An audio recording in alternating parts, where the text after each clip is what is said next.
நான் தான் சின்ன மச்சான், அவன் தான் பெரிய மச்சான். அவன் தான் சின்ன மச்சான், நான் தான் பெரிய மச்சான். தெளிவா சொல்லு. நீ பெரிய மச்சானா சின்ன மச்சானா? நான் தான் சின்ன மச்சான்,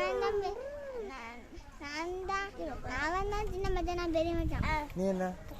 ஏய் நீ என்னன்னு சொல்லு. பெரிய மச்சானா? பெரிய மச்சானா சின்ன மச்சானா? சின்ன மச்சான் பெரிய மச்சான். ஏய் ஏதாவது ஒரு மச்சான் சொல்லு. நீ சொல்லு. பெரிய மச்சான் உன் பேர் சொல்லு. என் பேர் அந்தோன் சார்லஸ். சொல்லு கரெக்டா சொல்லு. என் பேர் அந்தோன் சார்லஸ். அவன் மச்சாங்கிறது உன் பட்ட பேரா? சார்லஸ். சரி உன் பேர் அப்புறம் யாரு உனக்கு மச்சான் பேர் வச்சது? என் பேர் ஆகாஷ். பட்ட பேரு பெரிய மச்சானா? ஆமா. அவன் பேர் சின்ன மச்சான், என் பேர் பெரிய மச்சான். நான் 1வது போறேன் பள்ளிக்கூடம். அவன் பள்ளிக்கூடமே போகல. நீ எத்தனாவது போற? நான் 1வது போறேன். ஐயா